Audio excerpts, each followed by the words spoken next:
Welcome. I'd like to thank you for participating in this webinar sponsored by NuVasive. It's on intramedullary limb lengthening with acute deformity correction from pre-operative planning to nail removal. We have a very distinguished panel of speakers. Dr. Soren Kold from Aalborg University in Denmark is with us, as well as Jill Flanagan from the Children's Hospital of Atlanta. And we're going to cover first Antegrade femoral nails, then retrograde femoral nails, and then tibial nails, and how they can be used for deformity correction combined with limb lengthening. So the first topic will be my topic, which is the management of femoral deformity and limb length discrepancy using an antegrade femoral internal lengthening nail. These are my disclosures. I am a consultant for NuVasive. This is a very broad topic to try to cover just in 45 to 60 minutes. And so these references are something that you can use later on to go back to in terms of reviewing this content. But I highly recommend this book on intramedullary limb lengthening written by Stuart Green and Mark Dahl. There's no question that internal lengthening nails have revolutionized the field of limb lengthening. We can now lengthen femurs, tibias, and humeri all from the inside. But we have to remember, no matter how sophisticated these implants are, this is still limb lengthening. You still have the same issues that you have with any sort of lengthening device, and that you need to grow healthy bone, and you need to avoid creating new problems such as joint contractures or joint subluxations. But even though these implants are very sophisticated, we still have the same concerns about limb lengthening that we've always had. So just some key elements in terms of antegrade femoral nails. For the physical examination, you want to make sure that you know what the joint above and below the bone you're lengthening has in terms of range of motion and stability. So for the knee joint, especially, if this is how much laxity you have when examining the ACL, or even more subtly on a lateral knee radiograph, if you see early subluxation before you start lengthening, then you may want to consider doing something to tighten up the knee ligaments before surgery so you don't create a new problem with knee subluxation or knee dislocation during the lengthening process.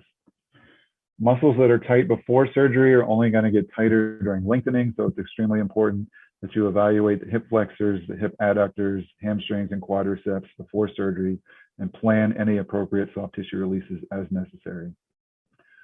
One component that's not really thought of is the fact that with this particular implant, because it relies on magnets communicating with each other, it's important to understand the size of the limb that you're going to be working on. So the limb girth is important so that the magnet that's at the level of the skin can actually communicate with the magnet inside the femur. And if the distance between those two is too large, then you may need to consider a different implant. So here's an example of a patient that has a very muscular thigh, and I've sort of drawn out the measurements for you. There's approximately 13 centimeters from the skin to the center of the bone. I was concerned that there may be some issues with the magnets communicating with each other. And so simply, instead of doing an antegrade nail, we flipped it around to a retrograde nail to do the same surgery, but this allowed us to have a much closer distance between the skin and the center of the bone. So just something to think about in large patients. Limb lengthening is a very long process. So even in the perfect circumstance where your patient has no complications, it's going to be several months of treatment time. And anyone during that period of time is going to get frustrated, they're going to get anxious, they're going to get depressed. And so if they bring to the table preoperatively already with anxiety, depression, or any other addiction symptoms, they're going to get amplified during the lengthening process. So it's important to evaluate that before surgery so that you can get them treated appropriately and you don't run into a problem postoperatively. In addition, we're asking our patients to follow very strict postoperative protocols. So you need to make sure that your patients are reliable, they can follow directions. They're going to need to come back and forth to your clinic multiple times, not only to see you, but also the physical therapist. So they need to have good transportation, and they need to have support at home to help them during the long period of time where they're on crutches or a walker with limited ambulation. Typically, if we're planning for a femoral lengthening, we're going to get a standing full-length radiograph, and I recommend that you get it with a calibration system. You want to put blocks underneath the foot to balance out the pelvis, and then you want to notate those blocks on your radiograph. You also want to pay attention to any subtle joint contractures in the knee or the ankle. And then you're going to get dedicated films of the bone involved. So in this case, the femur, AP, and lateral views. When you're doing your normal deformity analysis, it's extremely important that you pick up whether or not your patient has any valgus deformity. These internal lengthening nails lengthen along the anatomic axis of the femur by definition, and therefore, as they're lengthening, they actually create subtle valgus to the limb. And so if your patient has valgus preoperatively, it's actually going to get worse during the lengthening process. So when we're looking at the femur films, these are the ones that you use for your surgical planning in terms of deciding the length of your nail and the diameter of your nail. But I caution you, it's also important that you pay attention to the joints. And so to make sure your radiographs have a good view of the hip and the knee so that you can evaluate for the joint morphology. Again, a knee that doesn't have ligaments, either from a congenital abnormality or if there's subtle subluxation in the lateral view, this may be a patient that you want to consider reconstructing the knee beforehand. And similarly for the hip, you want to make sure that there's good coverage of your femoral head.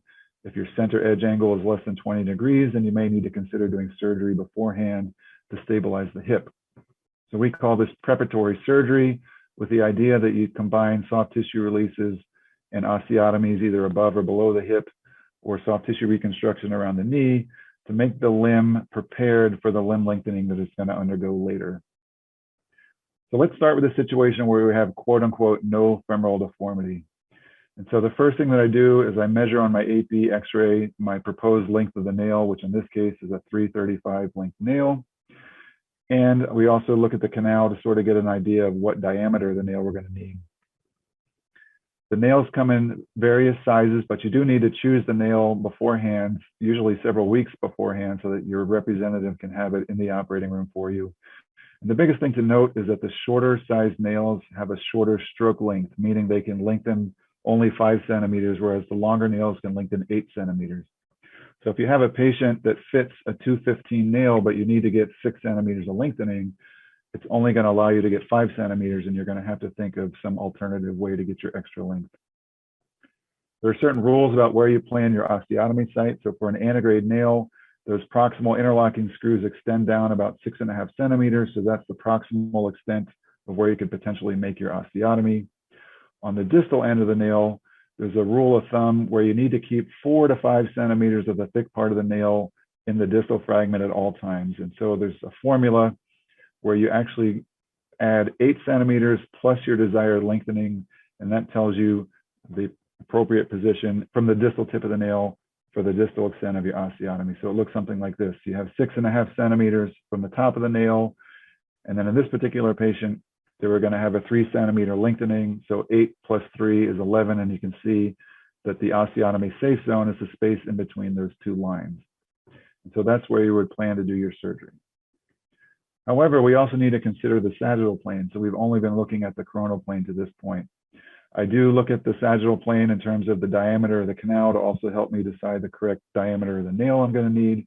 But more importantly, we're going to be inserting a straight implant into a curved bone. And so there's certain problems with that. In fact, one major issue is that you can actually remount the anterior cortex of the femur or have the nail impinging on the anterior cortex of the femur if you're not properly prepared. Now, these are extreme examples, but again, you need to pay attention to the sagittal plane so that you can fit this straight implant into a curved bone. Just as an example, the top picture is an antegrade nail, and you can see the difference between a trauma nail with the normal sagittal bow compared to the straight internal lengthening nail. The bottom pictures are retrograde nails, again, showing the difference in the curvature of the nails. So what I do on the lateral view is I map out the apex of the sagittal bow, and then I plan to make my osteotomy somewhere near that level so that when I insert the straight implant, it actually straightens out the bone and I don't run into the problem where the nail is running into the anterior cortex of the femur.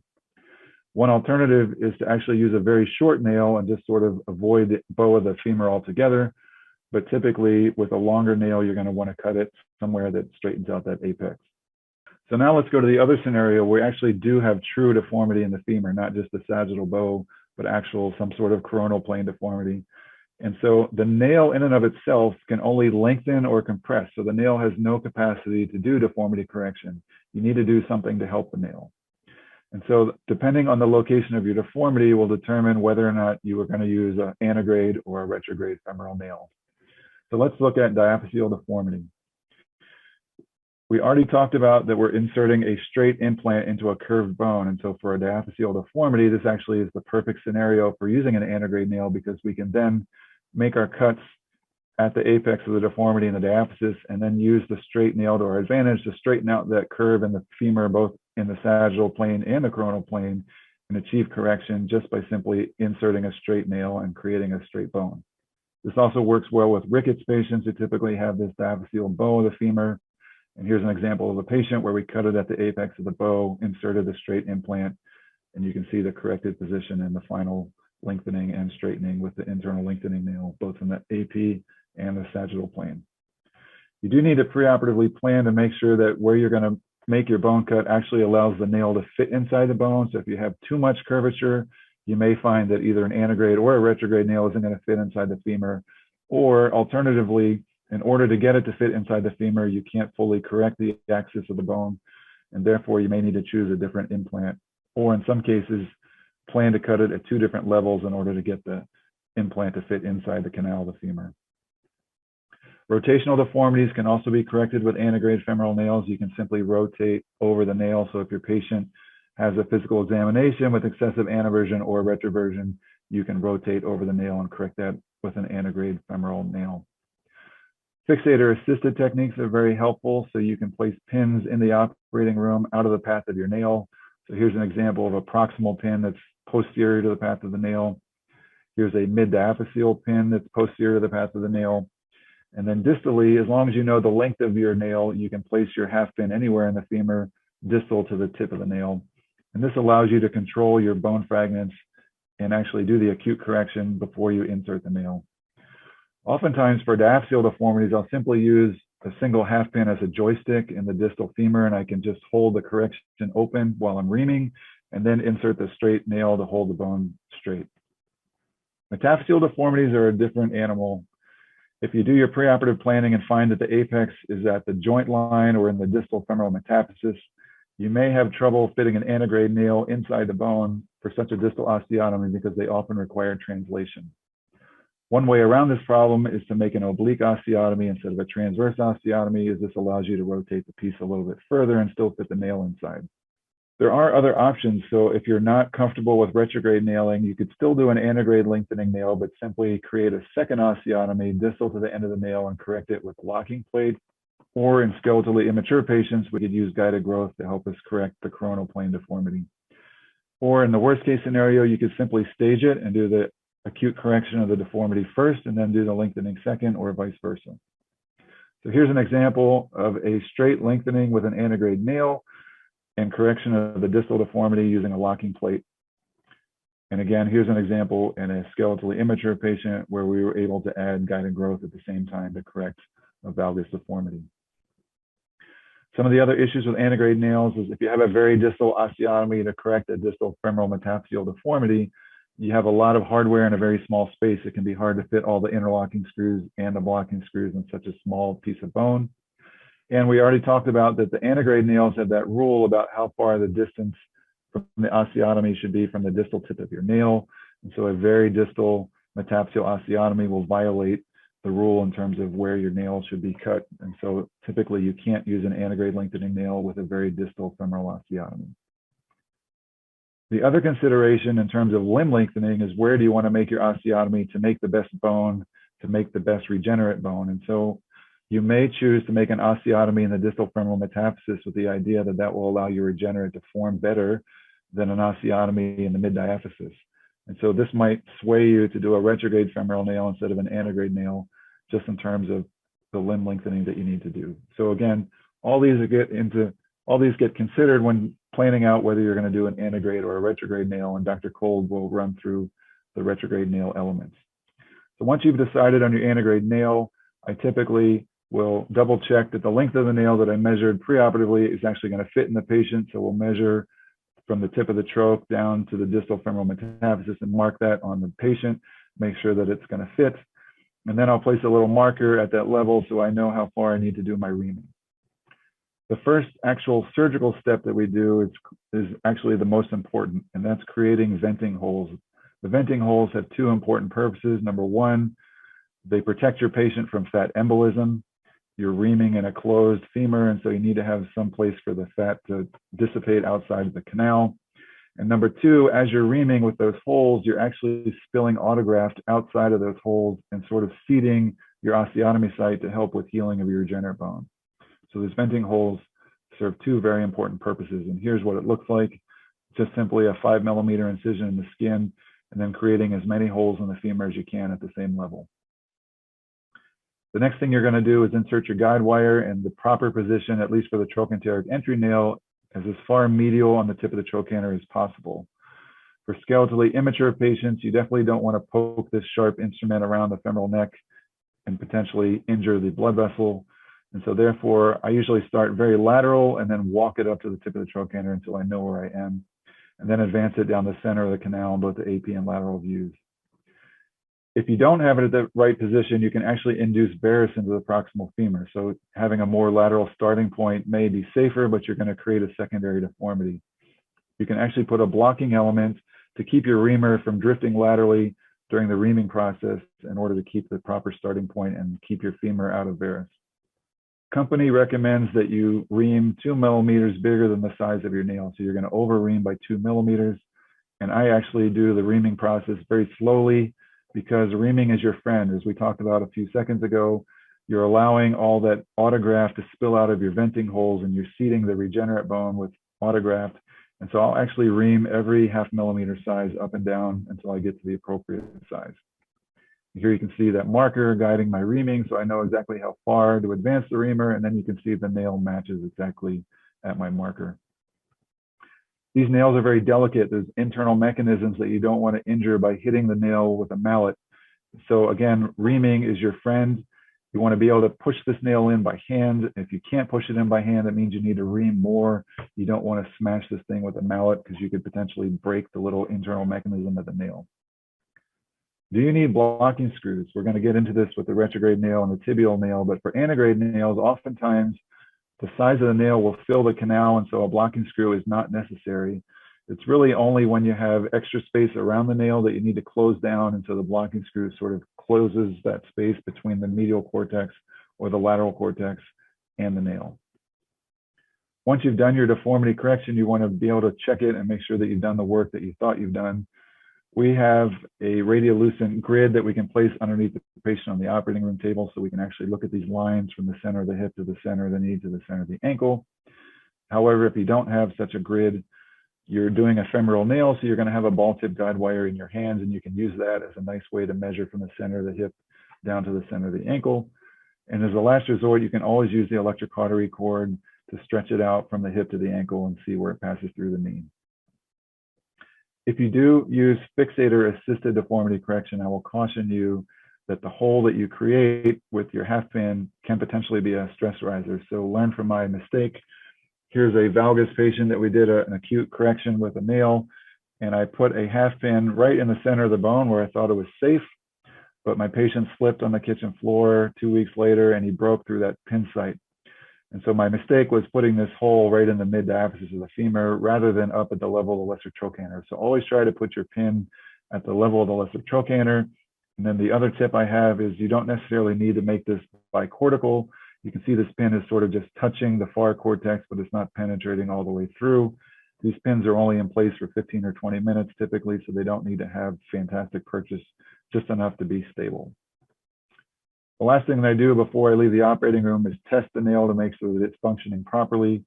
So we will actually mark the level of the magnet on the patient, number one, so that we can test it, but number two, so the patient knows where to insert the ERC on their skin. Once we found that spot, we'll then do an acute lengthening, typically of 1 millimeter, and you can see the image on the left is before lengthening and the image on the right is after lengthening, and the space opens up inside the nail at this level, and you can see that the nail is functioning properly, so I can feel comfortable that this patient's nail is going to lengthen.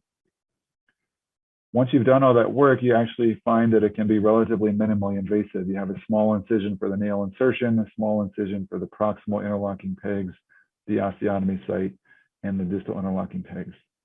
So that concludes the portion discussing antegrade nails. Now we're going to move to the retrograde femoral nails, and Dr. Soren Kold from Denmark is going to lead us through that portion.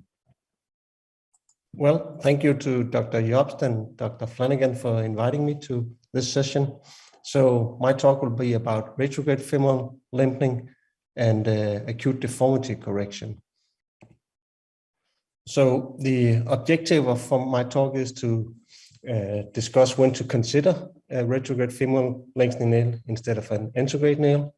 And then also I will come into the points about doing acute deformity correction and simultaneous lengthening.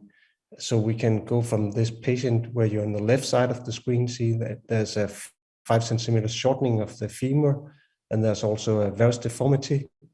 And how do we actually get that into a straight bone with similar lengths as the other one? And for that, we need preoperative planning, and it's very essential with these nails. And I will discuss in detail the reverse planning method and also about using blocking screws.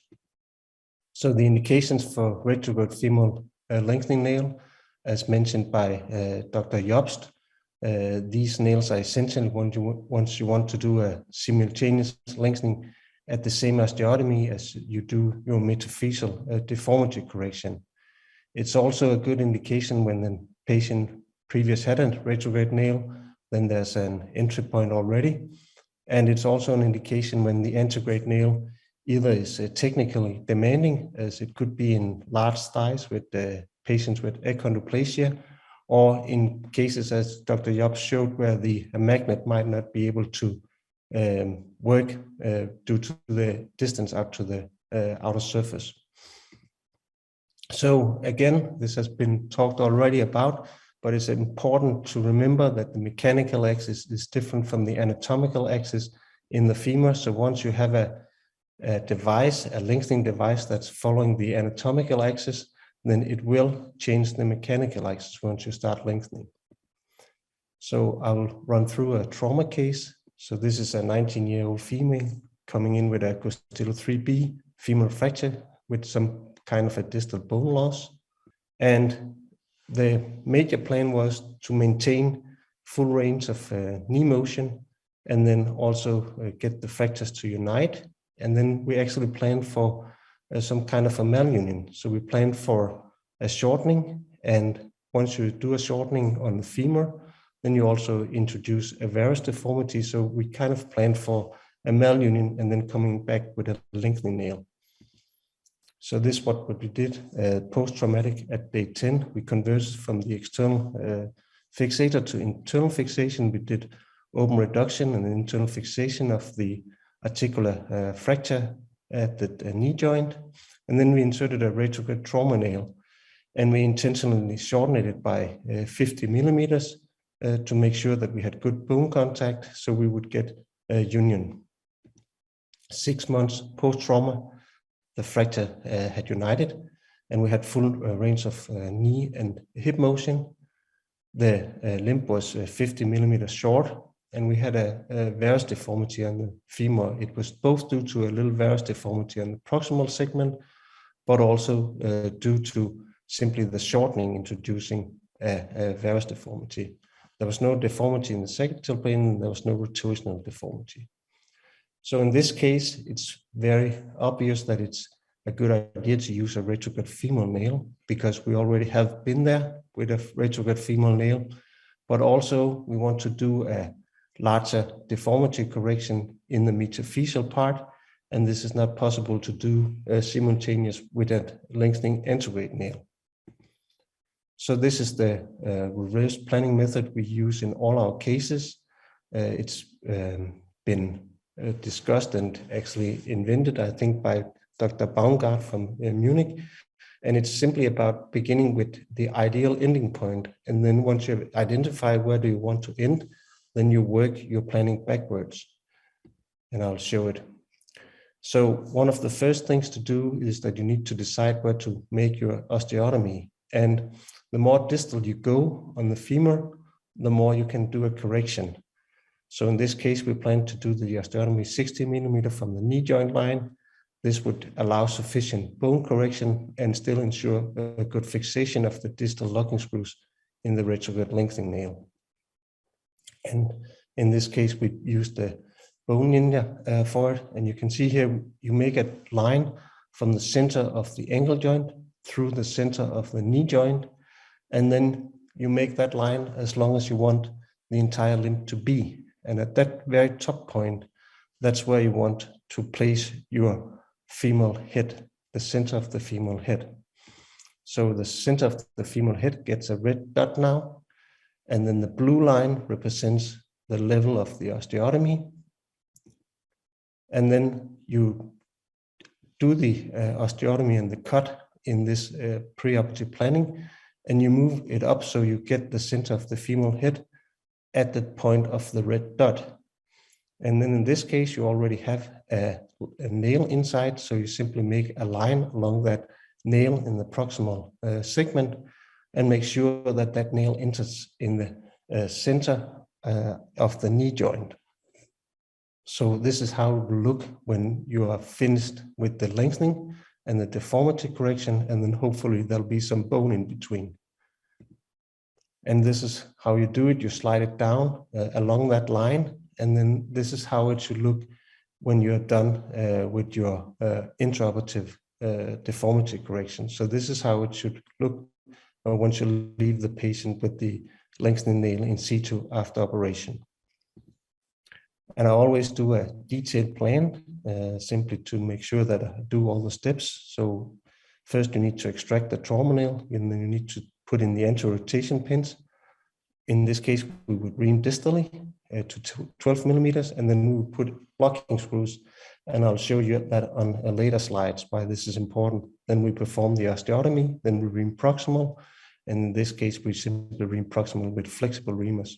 And then we would insert the planned retrograde precise femur straight nail. And the blocking screws are important, as Dr. Iobst talked about. It's important when you have these deformities corrections.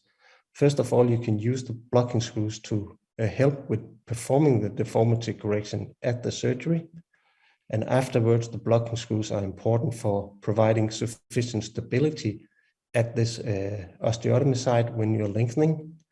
And also the blocking screw will prevent a secondary deformity occurring when you're lengthening.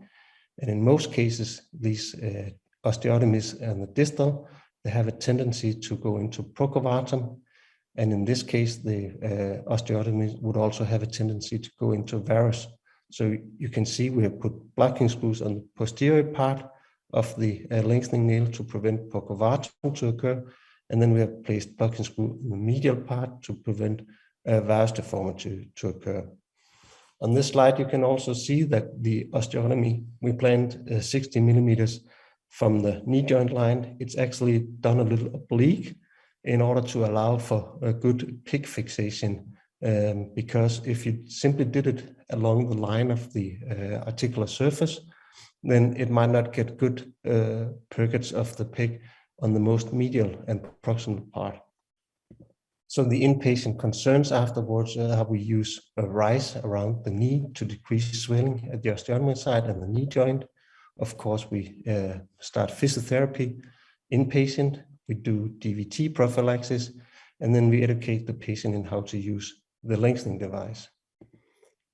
The distraction in this case starts at day 12, and this is a rather late start, but it's due to that we have a large deformity correction performed, and we have disturbed a lot of the periosteal blood supply. We must remember when we ream, we take away the intramedullary blood supply. So now we are relying on the blood supplies from the periosteal part. And due to the large deformity, this has been disturbed quite a lot. Furthermore, there's been previous surgery in this area, so it's also a reason why to prolong the time before we start distraction. Then we do distraction at 0.25 millimeter 4 times per day, but this is regularly changed as we see how the bone actually grows. So we do follow-up with weekly or bi-weekly radiographs doing distraction, and the distraction rate is reduced, paused, or maybe even reversed if we find signs of poor bone regenerate, or if we get compromised range of motion of the knee joint. Outpatient concerns are again physiotherapy, one of the most important things. Then we only use partial weight bearing, 20 kilogram until end of distraction. And then after this, we gradually progress towards full weight bearing, starting when distraction period is ended. We do weekly and bi-weekly outpatient visits during the distraction and monthly outpatient visits during the consolidation phase. At all visits, we clinically examine the pain and the range of motion, and we also get an impression of how is the limb length discrepancy. And we take x-rays on all the follow-ups. How is the quality of the regenerate? Does the nail function? Is it distracting as we think it would be? And are there any signs of complications? So in this case, after 80 days of lengthening, we still have full range of motion of the knee and of the hip joint. The patient is 10 millimeters short. The mechanical axis is okay. And the bone regenerate is good, but it's not fantastic. And this is a time where you decide with the patient, should we go for the last 10 millimeter, or should we think that we want to end here and be safe and get a good bone regenerate? So in this case, we decided to give it a 5 millimeter more, and this will be the latest follow-up. So this is 20 months post-injury, 6 months after nail removal. The patient is running without pain. There's full range of motion of the knee and the hip joint, and the patient is 5 millimeters shorter on the injured side, but better too short than too long on the injured side. So basically what we have been capable of doing is that we planned for a malunion, a planned shortening, and a planned varus deformity with the purpose to achieve union of a fracture, achieve good range of motion. And then we know with these lengthening nails that we can come back and go retrograde, and we can do the deformity correction and the lengthening, and we can solve the planned malunion. So a couple of other points about acute deformity correction and lengthening through the same osteotomy. So we use straight reamers, we use tubes and blocking screws, but it's also possible to use temporary external fixation and then align and afterwards insert the nail. So I think it's a question about temper and it's a question about training, but I very much agree with Dr. Iobst that you must check intraoperatively prior to leaving the patient that you have achieved the planned correction. And then when we do this acute deformity correction, we must consider the neurovascular structures at risk, especially on the distal femur. If you do an acute distal varus osteotomy, the peroneal nerve is at risk.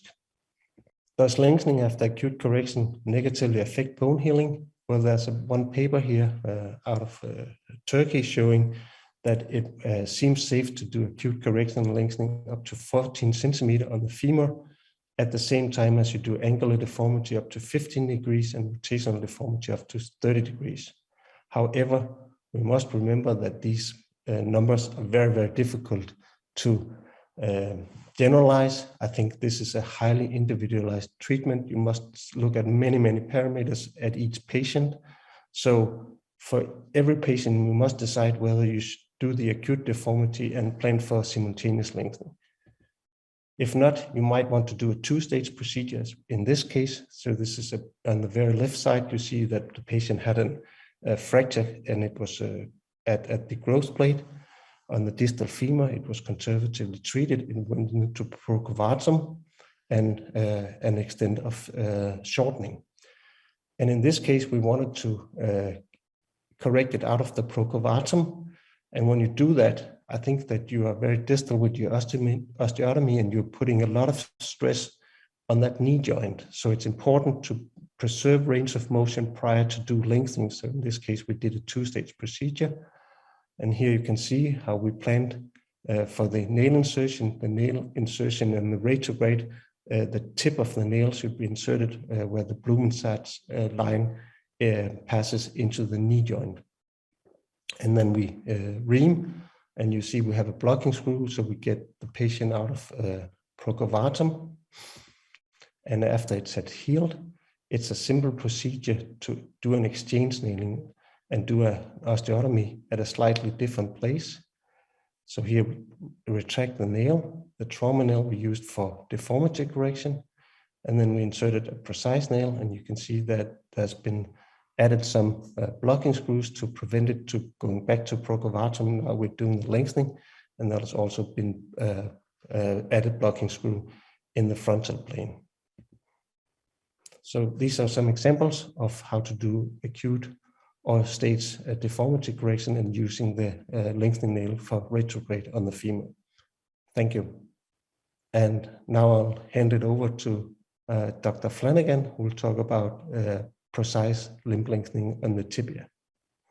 Finally, today we're going to be discussing doing a concomitant deformity correction and lengthening of a tibia with the use of a magnetic internal lengthening nail. Just briefly about me, I tend to stay in one place for a long time. So I stayed in Washington, D.C. for medical school and residency at George Washington, and then did my fellowship in Atlanta. And I've been here ever since for the last 13 years. So without further ado, let's discuss a case. So I just learn better from cases for things like this. So very interestingly, this is a skeletally mature obese male who has known adolescent Blount's disease. We don't see it often, but he also have bilateral skiffes, and those were treated first by one of my partners, and then developed a known varus deformity, as you're going to see. So when he was initially sent to me, as you can see here, not only did he have the obvious varus deformity, but he has an obvious limb length difference as well, with most of it here in the femur. And I have these joint measurements here for you. But the LDFA, that means the lateral distal femoral angle, that's looking at the distal portion of the femur, normal there is around 87, 88 degrees. He's at 109, which certainly means varus. And similarly for the MPTA that I put in red for you as well, also is indicating approximately 11-degree varus deformity. So in this particular case, in a skeletally immature patient, typically most of us would recommend some type of growth modulation. And so then if you fast forward a few years, as you're seeing here, he's certainly better, but now he's skeletally mature, but continues to have a mechanical axis deviation of 70 millimeters medially. I apologize about that. The distal femoral angle is now at 92, so better, but not normal. And then the MPTA of 77, and still with a limb length difference of greater than 3 centimeters.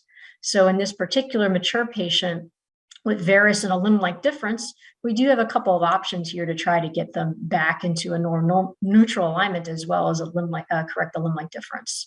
But before we decide what to do, first I want to understand what are our problems, what are our strengths, and then certainly what are the obstacles as well. So again, as we discussed, we have varus in the femur to a mild degree, a significant amount of varus in this particular tibia, a greater than 3 centimeter limb length difference, and then the obesity as well. The strengths, I didn't show it to you, but he does not have any sagittal plane deformity. And then as Dr. Iobst alluded to, understanding barriers in terms of transportation, insurance, school, family, understanding what the resources are clearly going to be important for success. And in this particular patient, the options are more open because he's skeletally mature. So in my mind, there are a couple of ways to approach this. We can do an acute correction, the case that Dr. Kold just showed, and then do a limb lengthening later. We could do a hexapod external fixator and gradually correct everything all at once. And sometimes, in some cases, we can do an acute correction with simultaneous limb lengthening. And for this child, that is what I chose, and I'll walk you through how we came up with that decision, how we plan.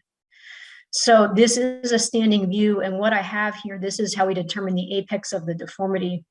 I have a mechanical axis line of the femur here, as well as of the tibia, and you can see the apex of the deformity is right around that proximal metaphysis. So in the ideal setting, in my mind, I want this blue and yellow line to meet up, and if I do that, the limb is going to be straight.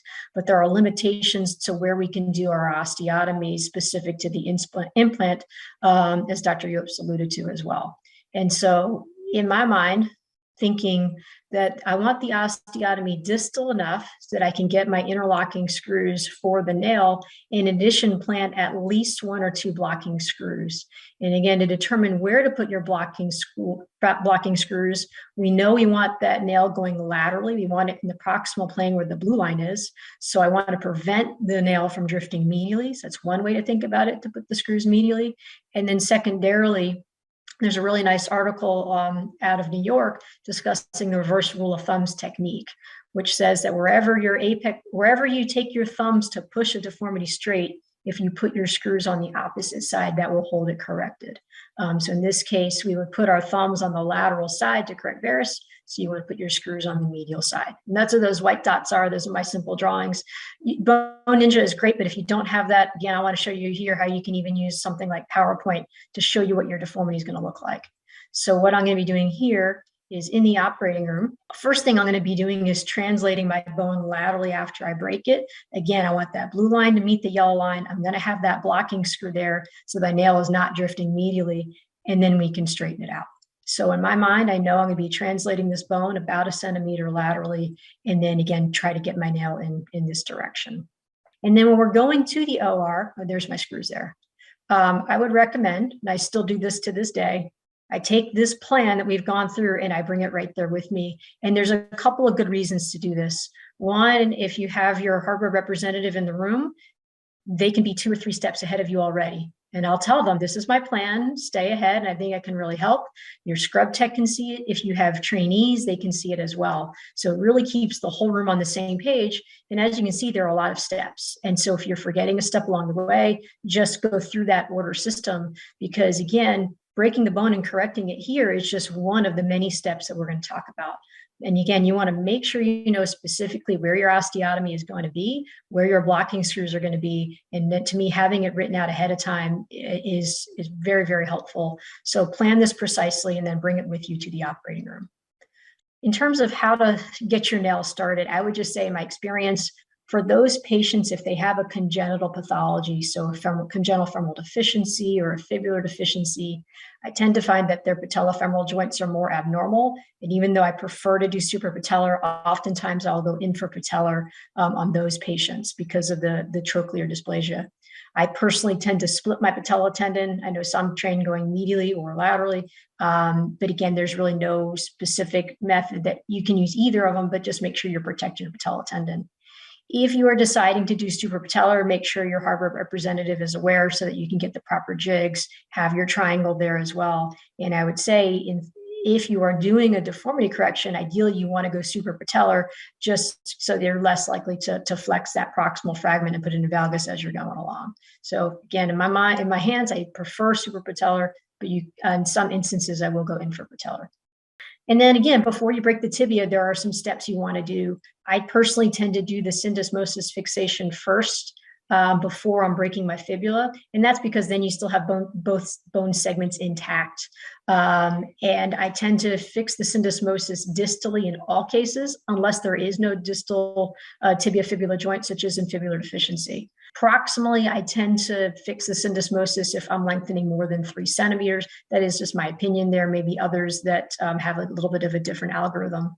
In terms of the specific technique, I tend to do a cannulated technique where I place my wire laterally to ensure that I'm in the fibula and then go into the tibia medially. And then I drill medial to lateral, and then I put the screw in medial to lateral as well. And then after that, that's when I'm going to be breaking the fibula. In terms of where to break the fibula, most of us will go just distal to halfway point, and that's because of the branch of the extensor hallucis longus of the deep perineal nerve. You really want to be cautious of that branch and know where it's located. In addition, as you know from trauma, fibulas tend to heal faster than tibias, so I prefer to cut out a small wedge of bone just to prevent a fibular premature consolidation.